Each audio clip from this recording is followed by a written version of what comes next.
이제 화면 나오네요. 죄송합니다. 이게 이래저래 한 10분을 까먹었네. 예.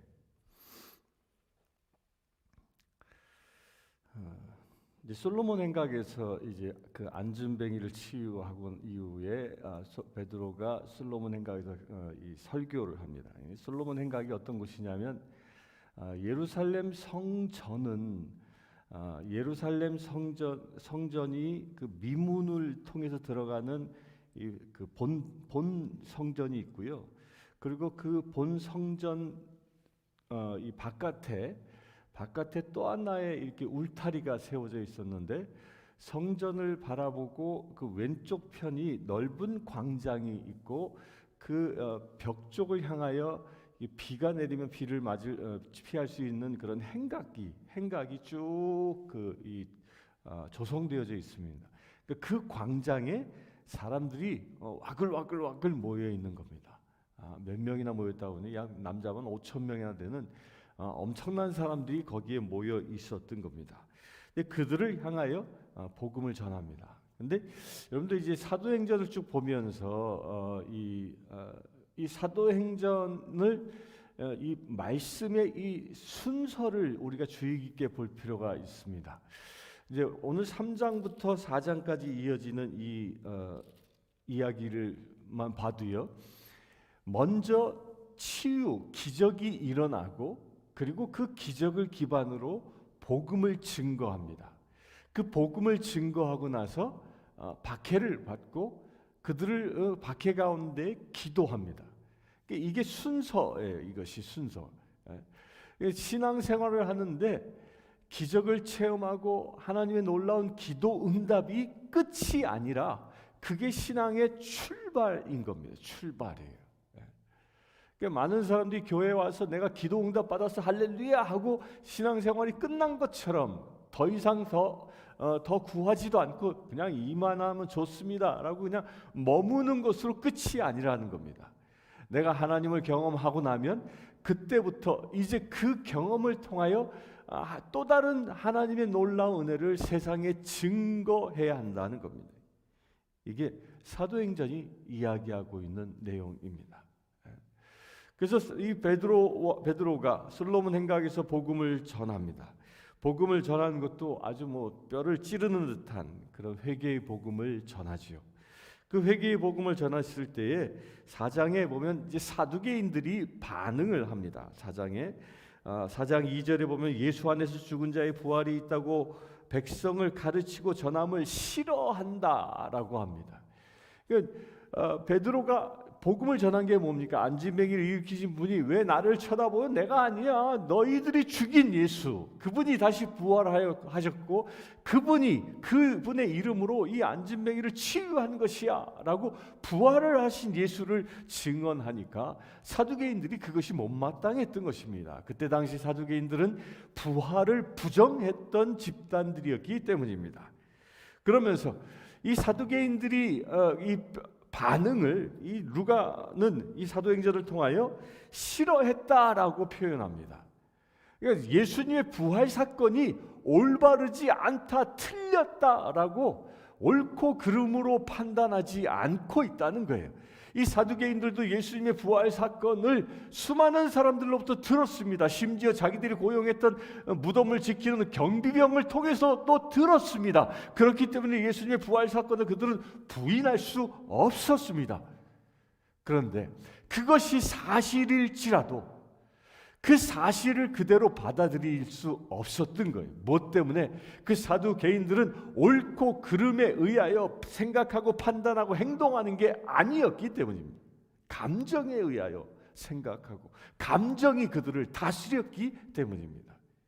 그래서 이 부활하신 예수님을 증언하는 것에 대하여 사두개인들은 싫어했다라고 감정을 표현하고 있는 겁니다. 우리가 속지 말아야 할 것이 바로 이것입니다. 내 감정이라는 것은요, 그 감정은 절대로 의로움 가운데 반응하지 않습니다. 많은 사람들이 감정에 끌려서 신앙생활하는 사람이 있어요. 기쁘고 즐겁고 이런 감정에, 내가 좋고 싫고 이 감정에 끌려서 신앙생활을 하게 되어지면 이 사두개인처럼 되어진다는 겁니다. 다시 얘기하면 이런 거예요. 우리가 교회 안에서 성도들끼리 서로 사랑하라라고 말씀하셨어요. 사랑하라라는 이 말씀은 주님의 명령입니다. 이것은 선택의 여지가 있는 것이 아닙니다. 무조건적으로 사랑을 선포하고 끌어안아야 하는 것입니다. 그런데 우리 안에 있는 이 감정이라는 것이 저 사람은 좋으니까 내가 사랑할 수 있고 저 사람은 내 마음에 들지 않으니까 내가 사랑하지 못하지, 이 감정이 사랑하라는 이 말씀을 행할 수 있게 하기도 하고 못하게 한다면 그것이 바로 사두개인처럼 되어진다는 겁니다. 내 감정에 의하여 말씀의 행함 여부를 결정하는 게 아니라 주님의 말씀 그 자체에 순종해야 한다는 겁니다. 이게 4장에서 이야기하는 겁니다. 그러면서 이 사두개인들이 그 싫어하는 이 감정에 끌려 있는 이들의 어떤 일을 하게 되어집니까? 어떤 일을 합니까? 그러자 이 사두개인들은 베드로를 가두게 되죠. 그리고 불러놓고 재판처럼 재판처럼 이렇게 하면서 드디어 이제 초대교회의 시련이, 고난이 시작되고 있습니다. 교회의 고난은요, 옳고 그름의 그 정의 가운데의 교회가 고난받지 않습니다. 이처럼 이 사두개인의 그 감정이 교회의 박해를 시작한 것처럼 이렇게 감성들이 교회로 하여금 어려움에 빠지게 한다는 겁니다. 그런 것들을 물리치기를 축원합니다. 그러자 오늘 읽은 말씀은 그렇게 이제 사두개인들에 의하여 교회가 이제 고난이, 박해가 시작이 되어졌습니다. 그 박해가 시작되어졌을 때 당시 초대교회는 어떻게 반응했느냐입니다. 초대교회가 반응한 것은 사두개인들이 자기들을 박해하는 것을 놓고 어떤 논증을 한다거나 뭐 재판을 걸어서 이 고소를 해서 옳고 그름을 분별한다거나 아니면 어떤 세력을 키워서 세력의 싸움으로 그들과 대적하거나 그러지 않았습니다. 초대교회는 어떻게 했습니까? 23절에 사도들이 노임에 그 동료에게 가서 제사장들과 장로들의 말을 다 알리니 그들이 듣고 하나님 한 마음으로 하나님께 소리 높여 이르되, 그 사도들이 고난받은 이야기를 이제 핍박이 시작되었음을 알리니까 그들이 어떻게 했습니까? 한 마음이 되어졌다라는 거예요. 어떻게 한 마음이 되어졌습니까? 기도하고자 하는 마음으로 한 마음이 되어졌다는 겁니다. 이게 우리 현대 교회, 특히 우리 교회도요, 이거는 도전받아야 합니다. 교회에 어떤 문제가 생깁니까? 그러면 가장 먼저 우리 기도해야지. 우리 기도합시다. 우리 기도하기 위하여 모입시다. 우리 서로 한 마음으로 하나님께 기도합시다. 이 소리가 먼저 아우성처럼 들려와야, 그게 당연한 것으로, 모든 일의 첫 시작의 수순이 기도하는 것으로 마음이 모아질 수 있어야 한다는 거예요. 이 초대교회 그것을 보여주고 있는 겁니다. 당시에 이 바리새인이나 이 사두개인들은요, 어떤 어려움을 만나면 그들은 뭐 하기 시작했냐면 모여 논의했습니다. 그러니까 그들은 회의하기를 즐겨했어요. 그러나 초대교회는 고난을 당하니까 이거 우리 어떻게 대처하지? 이렇게 회의한 게 아니라 뭘 했다고요? 기도했다는 겁니다. 그래서 교회는 회의에 의하여 모든 의사들이 결정되어진 게 아니라 기도함으로 인하여 하나님이 결정하시도록 기도의 자리에 나아가는 겁니다. 그래서 교회는 교회의 기초 중에 기초, 말씀과 성령인데 이것은 다 기도 가운데 이루어져야 한다는 거예요. 그들이 기도할 때 어떤 일이 일어났습니까? 오늘 읽은 말씀 끝절에는 이렇게 얘기합니다. 빌기를 다함에 모인 곳이 진동하며 다시 성령이 충만해졌다. 그들이 기도의 한 마음으로 기도의 자리에 가니까 세상이 흔들리고요. 성령으로 충만해져서 그 모든 역경을 이길 수 있는 힘이 다시 그들에게 생긴 것입니다. 기도에 힘쓰길 바랍니다. 그렇게 우리가 기도에 힘쓰는 것이 과연 그러면 어떻게 기도해야 하는가? 그 첫 번째가 마음을 하나 되게 하라. 우리 교회 올해 표죠. 같은 말, 같은 마음, 같은 뜻, 마음을 하나 되게 하는 것. 마음이 하나 되어 이 기도에 집중하는 것. 이게 기도의 기본입니다. 특히 개인 기도는 뭐 여러 가지 각자 받은 기도 제목들을 놓고 기도할 수 있습니다. 그러나 이렇게 새벽 기도나 공예배 때나 뭐 이렇게 모여서 함께 기도하는 때에는요, 그들이 한 가지 기도 제목들을 놓고 같이 합심해서 기도하고 이렇게 하는 것이 중요합니다. 그래서 교회에서 전통적으로 기도를 하면 어떻게 해요? 지금 이 시간 무엇을 놓고 기도합시다. 이렇게 기도 제목을 던져놓고 거기에 마음을 합하지 않습니까? 이게 기도의 원칙인 겁니다. 그래서 구역 예배할 때도 그렇게 기도 제목을 놓으면 거기에 모두 마음을 합하는 것. 이게 합심 기도의 원칙인 겁니다. 그리고 이 기도는요, 특별히 이 영적 전쟁을 하는 것이 기도인 겁니다. 혈과 육의 싸움이 아니라 영적인 싸움이라고 했는데 이 영적인 싸움의 현장이 어떤 자리냐? 그게 기도의 자리인 겁니다. 우리가 기도하면 하나님이 일하시기 때문입니다. 곧 이 기도는 세상 권세와 그 하나님의 그 세상의 그 권세, 그 악한 권세를 하나님의 말씀으로 대적하고 하나님의 말씀으로 회복시키는 일이 이 기도를 통하여 이루어지는 것입니다. 그래서 기도할 때 우리가 무엇을 붙잡고 기도합니까? 하나님이 내게 하시는 말씀을 붙잡고 기도하는 것입니다. 세상 사람들은 상식으로 살아갑니다. 그런데 우리 그리스도인들은 하나님의 말씀으로 사는 겁니다. 그런데 그 하나님의 말씀으로 살아가는 그 삶의 첫 시작의 자리가 어디냐면 그게 바로 기도의 자리인 겁니다. 그래서 우리 그리스도인들은 무슨 일을 하든 어떤 자리에서든 제일 먼저 기도하기에 힘써야 하는 것입니다. 기도하기에 힘쓰시길 바랍니다. 그렇게 기도하기에 힘쓰는 자들은 어떤 능력이 생기냐면 우리 그리스도인들을 위협하고 우리를 쓰러뜨릴 것만 같은 그 세상의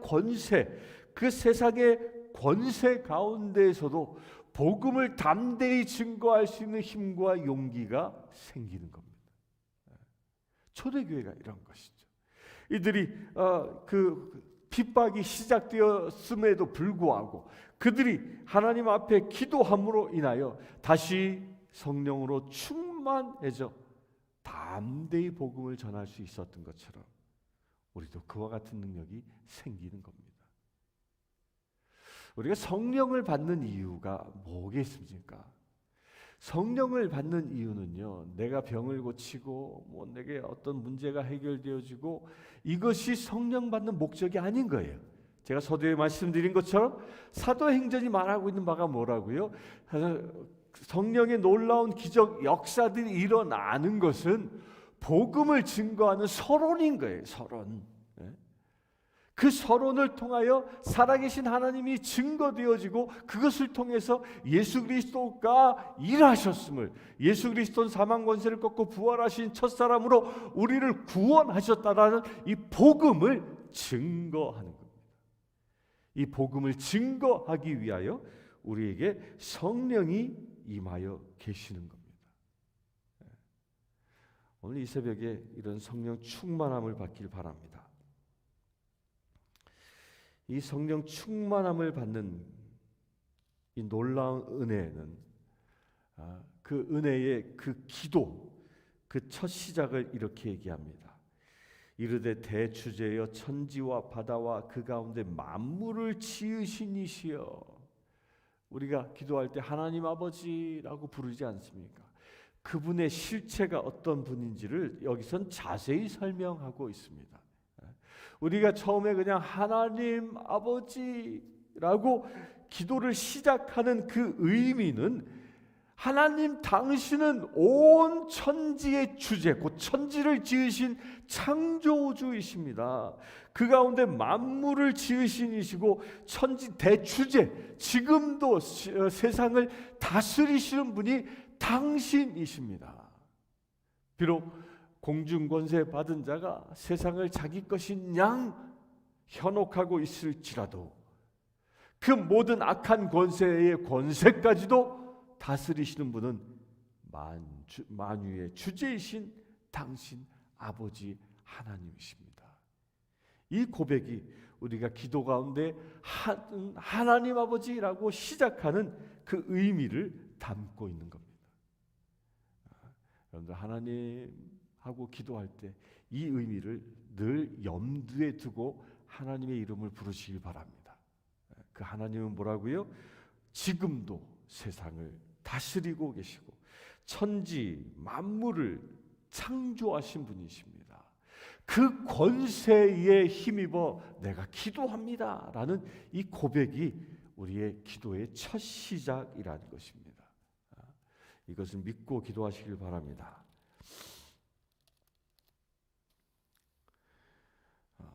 그러면서 이 기도하기를 헤롯과 본디오 빌라도는 이방인과 이스라엘 백성과 합세하여 하나님께서 기름 부으신 거룩한 종 예수를 거슬러 하나님의 권능과 뜻대로 이루려고 예정하신 그것을 행하려고 이곳에 모였나이다. 이들은 뭐 했다고요? 이들이 세상 권세죠. 헤롯과 빌라도 세상 권세예요. 이 세상 권세도 이 말씀에 보면 그 이스라엘과 백성과 합세하여 이 하나님의 권능과 뜻대로 이루려고 예정하신 그것을 행하려고. 자, 여기 보십시오. 헤롯과 빌라도 이 세상 권세도 하나님이 예정하신 것을 행하기 위하여 모였다는 거예요. 이게 무슨 얘기일까요? 예수님께서 고난 받으심은 이미 고난의 종으로 오실 것을 이사야서나 구약에서 예언하셨죠. 따라서 누군가가 예수님에게 고난을 주어야 할 사람이 필요했던 겁니다. 그렇게 고난을 주어야 할 사람으로 헤롯과 빌라도 당시의 이스라엘 사람들이 택함 받은 겁니다. 여기서도 분명히 택함 받은 겁니다. 그런데 어떤 택함입니까? 어떤 택함이에요? 그들은 예수님에게 고난을 주는 자로 택함 받았다는 거예요. 이거는요, 그들은 참으로 저주받은 인생이다라는 표현인 겁니다. 우리가 세상을 살아가면서 많은 이들이 누군가를 핍박하고 누군가를 멸시하고 누군가를 해하고 이렇게 살아가는 사람도 있을 수 있습니다. 그로 인하여 누군가가 고난을 당하며 누군가가 아파하고 상처받고 슬퍼하며 살아가게 만드는 사람도 있습니다. 그런데 이렇게 고난을 주는, 해악을 주는, 누군가를 비방하고 그렇게 악한 영에 의하여 쓰임받는 사람이 있는가 하면 그 악한 영에 쓰임받는 사람을 통하여 고난받는 사람도 있는데, 여기서 중요한 건요, 악한 영에 의하여 쓰임받는 사람을 통하여 고난받는 사람이 올바른 신앙인이라면 이 고난을 통하여 살아계신 하나님께 더 의지하는 역사를 일으킵니다. 마치 욥처럼. 그리하여 이 고난받는 사람은 그 욥이 갑절의 축복을 받아 승리하는 것처럼 이 고난 받는 사람은 하나님께 더 의지하여 승리하는 삶을 살아가지만, 그리하여 영원한 생명의 나라에 들어가지만, 이 고난 주는 자로 쓰임 받는 자는 불 끓는 지옥에 던져지는 저주의 길로 간다는 겁니다. 똑같이 하나님이 허락하여 쓰신 자들이에요. 우리 이거 명심해야 합니다. 우리는 사람들을 사랑하고 축복하는 존재이지, 우리는 저주하고 비방하고 험담하고 상처 주는 존재가 되어선 아니 된다는 겁니다. 우리 인간이 얼마나 죄에 쩌들은 짠지 같은 존재입니까? 그거 그렇게 이 사단의 종이 되는 것이 저주의 길인 걸 알면서도 우리 입술이 얼마나 사단이 주는 말을 즐겨하는지 모릅니다. 우리 귀가 그걸 즐겨하고요, 우리의 눈이 그런 것들을 즐겨하고. 여러분들, 그런 유혹이 이 시간 단 1이라도 든다면 예수 이름으로 물리치시길 축원합니다. 사탄은 우리를 유혹할 수는 있습니다. 그러나 우리는 그 유혹을 거절할 수 있는 겁니다. 거절할 수 있게 되길 바랍니다. 사단의 유혹은 거절하고 주님이 주시는 말씀에는 순종할 수 있어야 합니다. 이것을 지금 구하고 있는 것입니다. 그러면서 이렇게 얘기합니다. 주여, 이제도 그들의 위협함을 굽어 보시옵고 또 종들로 하여금 담대히 하나님의 말씀을 전하게 하여 주시오며, 그들이 핍박하나 이제 당신의 편들, 당신께 순종하는 우리는 그 핍박에 굴하여 말씀을 증거하라, 세상 땅끝까지 모든 열방에 증거하라는 그 명령을 접어두는 자가 아니라 더 담대히 나아가 복음을 증거하는 자로 우리에게 힘을 주십시오. 내가 그것을 위하여 결단하나이다 라는 담대한 믿음의 선포인 겁니다. 근데 많은 이들이요, 고난을 받으면 하나님 정말 살아계신 거야. 고난을 받으면 내가 이렇게 해서 뭐 신앙생활 해야 돼, 교회 가야 돼. 저 사람이 나 이렇게 공격하는데 내가 교회 가야 돼. 그래서 신앙이 흔들려 버리고요, 심지어는 신앙을 배도하기까지 합니다. 이거는 지는 삶이에요. 그걸 누가 제일 즐겨합니까? 사탄이 기뻐 뛰는 거죠. 그래. 내가 드디어 한 영혼을 천국 가는 길에서 떨어뜨려 버렸지. 기뻐 뛰는 겁니다. 사랑하는 성도 여러분, 고난이 온다고 거기에 두려워하지 마시고 거기에 패배하지 마시길 바랍니다. 고난이 오면 더 담대히 하나님의 말씀을 성도들 가운데 간증하고 세상 사람들에게 선포할 수 있게 되길 바랍니다. 그것이 어떤 자리에서 가능합니까? 기도하는 자리에서 가능합니다. 그러면서 또 이렇게 얘기합니다. 손을 내밀어 병을 낫게 하시옵고 표적과 기사가 거룩한 종 예수의 이름으로 이루어지게 하옵소서라고 더 간구합니다. 자, 생각해 보세요. 사두개인들을 통하여 고난이 시작되어진 것이 무엇 때문이었어요? 안진뱅이를 일으킨 그 기적 사건 때문이었잖아요. 그런데 성도들은 더 큰 기적이 일어나게 해달라고, 그래 더 많은 사람들이 도전받고 더 많은 하나님의 역사들이 일어나게 해달라고, 그 기적들을 통하여 저 사두개인들이 더 몸소리칠 만큼 싫어할지라도, 그들이 우리를 핍박할지라도 더 많은 기적과 이사가 나타나게 해달라고 기도하는 겁니다.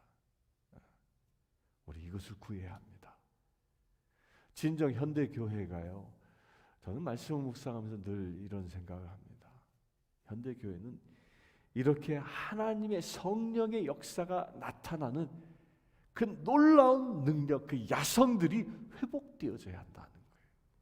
그냥 조용히 와서 기도하고 가고 살아있는지 죽어있는지 자는지 깼는지 알지 못하는 그렇게 뜨뜻미지근한 것이 아니라 우리가 모여 기도하면 병자가 치유되어지고, 우리가 기도하면 표적이 나타나고, 우리가 기도하면 기사가 일어나는 그 거룩하신 하나님의 역사가 일어나는 거룩한 주님의 종된 공동체가 우리 교회가 되어야 한다. 우리가 이것을 사모해야 합니다. 왜? 이것이 초대교회의 모습이었고 우리 교회의 원형이기 때문입니다. 우리가 진정 이것을 구할 때 31절에 그렇게 빌기를 다음에 진동이 일어나고 무리가 다 성령으로 충만하여 담대히 하나님의 말씀을 전하니라 라고 결론합니다. 자, 보십시오.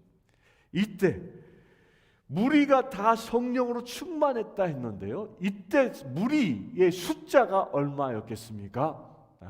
처음에 오순절날 베드로가 전도했을 때 남자만 3,000명이 돌아왔고요. 또 이제 솔로몬 행각에서 안진뱅이를 고치고 전도했을 때 남자만 5,000명이 돌아왔습니다. 남자 숫자만요 8,000명이 넘는 사람입니다. 그 여자까지 합치면 16,000명이 넘는 사람들이 그들이 모여 기도했을 때 그들에게 무엇이 임했습니까? 성령이 충만했고 그들이 성령이 충만하여 각자가 이제 성령의 사람이 되어 주님의 말씀을 증거하는 자 되어졌다 하는 겁니다. 놀랍지 않습니까? 베드로와 요한만을 통해서 복음이 증거되어졌던 것이 이 고난을 받고 고난을 넘어 이제 성령으로 다시 충만해지니까 전도자 한 사람으로 시작되어진 것이 전도자 16,000명이 넘는, 남자만 8,000명이 넘는 사람들이 전도자로 변화되어진 역사가 일어난 겁니다. 이게 기적인 겁니다. 우리 교회에도 이런 일들이 일어나길 바랍니다. 이 시간 예배드리는 모든 심령들이 진정으로 성령으로 충만해져, 그 성령으로 충만해져 여러분들 삶 속에서 담대히 말씀을 전하여 다시 하나님의 나라를 회복하는 놀라운 역사가 이 시간 일어나기를 주님의 이름으로 축원합니다. 이 시간 다 같이 기도하겠습니다. 주 아버지 하나님, 오직 주님만 바라보기를 원합니다. 우리가 고난과 환난과 역경 가운데 있을지라도 우리가 하나님께 쓰임받는 종으로 거룩한 주의 종 되기를 원하오니 주님 이 시간 기름 부으심을 더하여 주시옵소서. 성령 충만케 하여 주시옵소서. 초대교회가 고난을 만났을 때 한 마음으로 기도한 것처럼 우리 성신교회 모든 성도들이 이 시간 한 마음으로 기도하기를 원합니다. 그들이 초대교회가 한 마음으로 기도했을 때에 천지가 진동하며 성령으로 충만케 하여 주신 것처럼 이 시간 예배하는 모든 심령들 가운데에 성령으로 충만케 하여 주시옵소서. 성령으로 충만케 하여 주시옵소서. 그래 온전히 복음의 증거자로 세상을 다시 살아가는, 세상에 하나님의 나라의 복음을 증거하는 전도자로 살아가는 거룩한 믿음의 체들 되게 하여 주시옵소서. 우리 주 예수 그리스도의 이름으로 기도드리옵나이다. 아멘. 이 시간은 찬송가 365장 찬양하고 중보기도